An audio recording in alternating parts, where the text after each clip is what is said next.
Hello കൂട്ടുകാരെ, വേറൊരു scout in ഇന്ത്യയുടെ പുതിയൊരു വീഡിയോയിലേക്ക് എല്ലാവർക്കും സ്വാഗതം. കൂടുതൽ സംസാരിക്കാതെ വീഡിയോയിലേക്ക് പോകാം. ലോകത്താകമാനമുള്ള യുവജനങ്ങളുടെ ശാരീരികവും മാനസികവുമായ ആത്മീയവുമായ ഉന്നമനത്തിനു വേണ്ടി രൂപം കൊണ്ട സംഘടനയാണ് സ്കൗട്ട് പ്രസ്ഥാനം.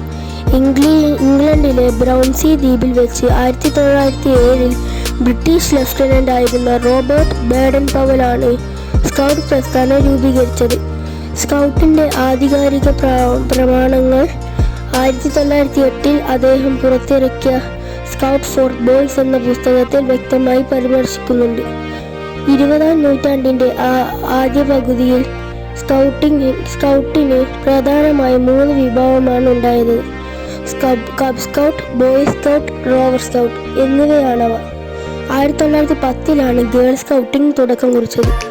അനൗപചാരിക വിദ്യാഭ്യാസം, ക്യാമ്പിംഗ് തടികളിലുള്ള ചിത്രവേല, ജലകായിക വിദ്യാഭ്യാസങ്ങൾ, മലകയറ്റം, ദീർഘദൂര നടത്തം തുടങ്ങിയ സ്കൗട്ടിങ്ങിന്റെ പ്രത്യേകതയാണ്. എടുത്തു പറയാനുള്ള മറ്റൊരു സവിശേഷത കൂടിയാണ് യൂണിഫോം. എല്ലാ രാജ്യത്തെ അംഗങ്ങൾക്കും ഒരേ നിറത്തിലുള്ള യൂണിഫോമാണ് ഉള്ളത്. ജാതി, മത, വർഗ, രാജ്യ വ്യത്യാസമില്ലാതെ സ്കൗട്ടുകൾ എല്ലാം ഒന്നാണെന്നുള്ള ചിന്താഗതിയാണ് ഇതിനു പിന്നിൽ. 2007 എത്തിയപ്പോഴേക്കും 216 രാജ്യങ്ങളിലായി ഏകദേശം 38 മില്യൺ അംഗങ്ങളാണ് സ്കൗട്ട് പ്രസ്ഥാനത്തിനുള്ളത്. ലോകത്ത് പ്രധാനമായും 2 സംഘടനയാണ് സ്കൗട്ടിങ്ങിലുള്ളത്: world scout organisation of movement and world association of girl scout and girl. 2007 സ്കൗട്ടിന്റെ ശതവാർഷികാഘോഷം നടക്കുകയാണ്.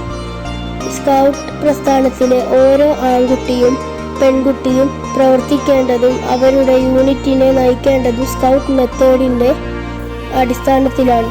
യുവജനങ്ങൾ സ്വമേധയാ രൂപീകരിച്ചിട്ടുള്ള ഈ പ്രസ്ഥാനം ജാതി, മത, വർഗ, രാഷ്ട്രീയ ചിന്തകൾക്കതീതമായി ഇതിന്റെ സ്ഥാപകർ ആഗ്രഹിച്ചതുപോലെ യുവജനങ്ങൾക്ക് വേണ്ടിയുള്ള ഒരു അനൗപചാരിക വിദ്യാഭ്യാസ സംഭരണമാണ് ഇത്.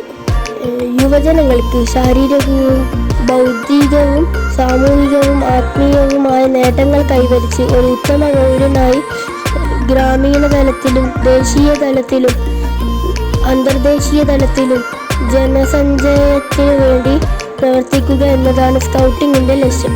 കുട്ടികളെ പോലെ തന്നെ മുതിർന്നവർക്കും സ്കൗട്ട് പ്രസ്ഥാനത്തിൽ പ്രവർത്തിക്കുന്നുണ്ട്. സ്കൗട്ടിങ്ങിന്റെ പ്രവർത്തനങ്ങളെ നിയന്ത്രിക്കുന്നത് ഇത്തരത്തിലുള്ള മുതിർന്ന ആളുകളാണ്. സ്കൗട്ട് നേതൃത്വത്തിന് രണ്ടായി തരംതിരിക്കാം: യൂണിഫോം അംഗങ്ങൾ, ലേ അംഗങ്ങൾ.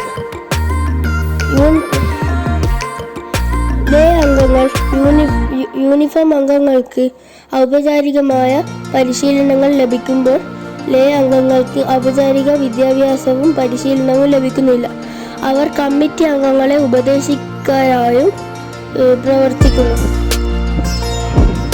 സ്കൗട്ട് ഗൈഡ് ഉപവിഭാഗങ്ങൾ. സ്കൗട്ട് പ്രസ്ഥാനത്തിലെ അംഗങ്ങളെ പ്രായപരിധി, ക്ലാസ് പരിധിയുടെ അടിസ്ഥാനത്തിൽ വിവിധ ഗ്രൂപ്പുകളായി തിരിച്ചിരിക്കുന്നു. വിവിധ രാജ്യങ്ങളിൽ പ്രായപരിധിയിലും ഗ്രൂപ്പ് നിർണയത്തിലും പ്രാദേശികമായ വ്യത്യാസങ്ങളുണ്ട്. പ്രായം കുറഞ്ഞ കുട്ടികൾക്ക് വേണ്ടി tiger cub scout, brownies, daisies, beaver scout, joy scout, keys, tidies തുടങ്ങിയ പരിപാടികളും സീനിയർ വിഭാഗത്തിൽ rover scout, venture scout, explorer scout, night wear programme തുടങ്ങിയ പരിപാടികളും നിലവിലുണ്ട്. സ്കൗട്ടിലെ പ്രധാന ഉപവിഭാഗങ്ങൾ ആണ് ഇതൊക്കെ. അടിസ്ഥാനത്വം: അർത്ഥപൂർവമായ സേവനത്തിലൂടെ, വ്യക്തി വികാസത്തിലൂടെ സമൂഹത്തെ സേവിക്കുക. സ്ഥാപകനായ പവനിന്റെ വാക്കുകളിൽ സേവനത്തിലൂടെ സാഹോദര്യം വളർത്തുക. The brotherhood of open earth and service എന്നതാണ് ഇതിന്റെ ലക്ഷ്യങ്ങൾ. സ്കൗട്ട് പ്രസ്ഥാനത്തെ സഹായിക്കുക. സെക്കൻഡ്, സമൂഹത്തെ സേവിക്കുക. തേർഡ്, ബൗദ്ധിക മേഖല വികസിപ്പിക്കുക. ഫോർത്ത്, കല, സാമൂഹികം, സാംസ്കാരിക പ്രവർത്തനങ്ങൾ ആസ്വദിക്കുക. ജീവിതത്തിന്റെ വ്യത്യസ്തങ്ങളായ അനുഭവങ്ങൾ റോവറിങ്ങിലൂടെ താഴെ പറയുന്ന വഴികളിലൂടെ ലഭ്യമാകുന്നു. സേവനം. സ്വഭാവവും ബുദ്ധിയും, പിന്നെ എഴുത്ത്, കൈത്തൊഴിൽ, വൈദഗ്ധ്യം,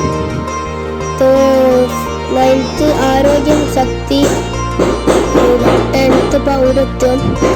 റോവർ സ്കൗട്ടിംഗ് എന്നാൽ ജീവിത ലക്ഷ്യവും ജീവിതത്തിലേക്കുള്ള തയ്യാറെടുപ്പുമാണ്. ബേഡൻ പവലിന്റെ വാക്കുകളാണിത്. സ്ഥാപക സമയത്ത് റോവർ സ്കൗട്ടിൽ പ്രവർത്തിക്കുവാൻ പ്രായപരിധി ഇല്ലായിരുന്നു. എന്നാൽ പിന്നീട് 18-25 വയസ്സ് വരെ മാറ്റി. എന്നാൽ ചില രാജ്യങ്ങളിൽ ഇപ്പോഴും പ്രായപരിധിയില്ല. ആദ്യത്തെ ലോക റോവർ മൂട്ട് 1931 സ്വിറ്റ്സർലാൻഡിലാണ് നടന്നത്. കബ് സ്കൗട്ട്. 1914 ബേഡൻ പവൽ സ്കൗട്ടിലെ ജൂനിയർ സെക്ഷനെ കുറിച്ച് അറിയിക്കുകയും 1916 ഇതിനനുസരിച്ച് മാർഗരേഖ പുറത്തിറക്കുകയും ചെയ്തു. വോൾഫ് കബിംഗ് എന്നാൽ ബേഡൻ പവൽ ഇതിനെ വിളിച്ചത്. 1917 ബേഡൻ പവൽ കബ് സ്കൗട്ട് സംബന്ധിച്ച ഒരു പുസ്തകം പുറത്തിറക്കുകയും വോൾഫ് കബ് എന്ന പേര് നിലവിൽ വരികയും ചെയ്തു. 1960 ഇതിന്റെ പേര് കബ് സ്കൗട്ട് എന്ന പേരിലേക്ക് മാറ്റുകയും ചെയ്തു. 8 വയസ്സ് മുതൽ 10 വയസ്സ് വരെയുള്ള ആൺകുട്ടികൾക്കാണ് കബ് സ്കൗട്ടിൽ അംഗമാകുന്നത്. കബ് സ്കൗട്ടുകൾ സ്കൗട്ടിന്റെ അടിസ്ഥാന തത്വങ്ങൾ, ലഘുവായ സ്കൗട്ട് നിയമങ്ങളും പഠിക്കുന്നു. കളികൾ, ഫസ്റ്റ് എയ്ഡ് തുടങ്ങിയ പ്രാഥമിക പ്രവർത്തനങ്ങളിലൂടെ കുട്ടികളെ സ്കൗട്ടിന്റെ ലോകത്തേക്ക് എത്തിക്കുക എന്നതാണ് കബ് സ്കൗട്ടിലൂടെ ലക്ഷ്യമിടുന്നത്. Boy scout. 1907 Robert Baden Powell south ഇംഗ്ലണ്ടിലെ ബ്രോൺസി ദ്വീപിൽ ആദ്യ സ്കൗട്ട് ക്യാമ്പ് സംഘടിപ്പിച്ചു. ഇതിനെ തുടർന്നാണ് 11 മുതൽ 17 വരെ പ്രായമുള്ള ആൺകുട്ടികൾക്ക് വേണ്ടി ബോയ് സ്കൗട്ട് തുടക്കം കുറിച്ചത്. വ്യക്തിവികാസം, രാജ്യസ്നേഹം തുടങ്ങിയ ഗുണങ്ങളെ വികസിപ്പിക്കുക എന്നതാണ് ബോയ് സ്കൗട്ട് കൊണ്ട് ലക്ഷ്യമിടുന്നത്.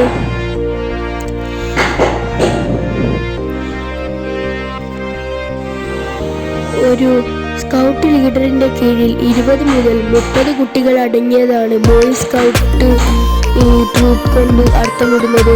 ട്രൂപ്പിനെ 6 സ്കൗട്ടുകൾ വീതമുള്ള പെട്രോൾസ് എന്ന ഉപഗ്രൂപ്പുകളായി വിഭജിക്കുന്നു. ട്രൂപ്പിന്റെ വ്യാപ്തിയിൽ ചില രാജ്യങ്ങൾ അഭിരുചിക്കനുസരിച്ച് air scout, sea scout, rider scout തുടങ്ങിയ ഉപഗ്രൂപ്പുകളായി വിഭജിക്കുന്നുണ്ട്. കുട്ടികളിൽ ധൈര്യം, സാമൂഹിക സേവനം, സേവന തൽപരത, മറ്റുള്ളവരെ സഹായിക്കുക, നേതൃത്വ ഗുണം വളർത്തുക തുടങ്ങിയവ വർദ്ധിപ്പിക്കുക എന്നതാണ് ബോയ് സ്കൗട്ടിലൂടെ ലക്ഷ്യമിടുന്നത്. Rover scout. യുവജനങ്ങൾക്ക് വേണ്ടി 1918 ബേഡൻ പവൽ സ്ഥാപിച്ച സ്കൗട്ടിന്റെ പോഷക സംഘടനയാണ് റോവർ സ്കൗട്ട്. സ്കൗട്ടിങ്ങിന്റെ വളർച്ചയുടെ ഘട്ടത്തിൽ ലോകത്തുള്ള മറ്റു സംഘടനകളിൽ യുവജനങ്ങൾ പ്രവർത്തിക്കുന്നത് പോലെ സ്കൗട്ടിലും അവരെ പങ്കാളികളാക്കുക എന്നതാണ് ഇതിന്റെ ലക്ഷ്യം. ബ്രൗണി. 7 മുതൽ 10 വരെ വയസ്സുള്ള പെൺകുട്ടികൾക്ക് വേണ്ടി 1917 ബേഡൻ പവൽ സ്ഥാപിച്ച സംഘടനയാണ് ബ്രൗണി. ഗൈഡുകളുടെ ഗ്രൂപ്പിൽ ഏറ്റവും പ്രായം കുറഞ്ഞ ഗ്രൂപ്പാണ് ബ്രൗണി. ബേഡൻ പവലിന്റെ സഹോദരിയായ ആഗ്നസ് ബേഡൻ പവൽ, ഭാര്യയായ ലൈവ് ലേഡി ബേഡൻ പവൽ എന്നിവരാണ് ആദ്യ കാലഘട്ടത്തിൽ ഇതിനെ നിയന്ത്രിക്കുന്നത്. തുടക്കത്തിൽ റോസമുകുളങ്ങൾ, റോസ് ബഡ്സ് എന്നായിരുന്നു ബ്രൗണി അറിയപ്പെട്ടിരുന്നത്. ഓരോ രാജ്യത്തിനും പ്രത്യേക മുദ്രാവാക്യങ്ങൾ, നിയമാവലികൾ എന്നിവ ബ്രൗണികൾക്കുണ്ട്. ബ്രിട്ടനിൽ ബ്രൗണികൾ നൽകുന്ന ഉറപ്പ് താഴെ നൽകുന്നു: ഞാൻ എൻ്റെ കഴിവനുസരിച്ച് പ്രവർത്തിക്കുന്നതാണ്, ദൈവത്തെ സ്നേഹിക്കുന്നതാണ്, രാജ്യത്തെയും രാജ്ഞിയെയും സേവിക്കുന്നതാണ്, ജനങ്ങളെ സഹായിക്കുന്നതാണ് ഗേൾ സ്കൗട്ട്.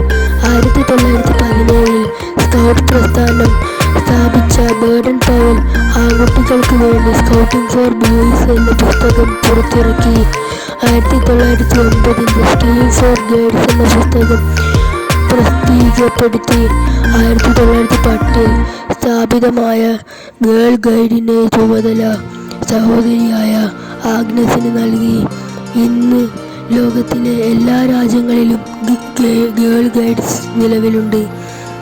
ഇന്ന് ലോകത്തിൽ പെൺകുട്ടികൾക്കും സ്ത്രീകൾക്കും വേണ്ടിയുള്ള ഏറ്റവും വലിയ സംഘടനയാണ്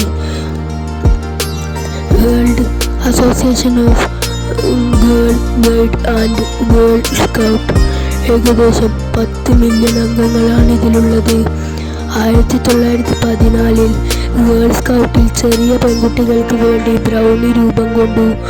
ഒരു ഗേൾ ഗൈഡ് സ്കൗട്ടിൻ്റെ സമസ്ത മേഖലയും പഠനം നടത്തുന്നു. സാമൂഹിക സേവനം, ആത്മീയ വികസനം, കൂട്ടായ നേതൃത്വ ഗുണം ഇവയിലുണ്ടാക്കുന്ന വർധന പെൺകുട്ടികളെ സ്വയം പ്രാപ്തരാക്കുന്നു.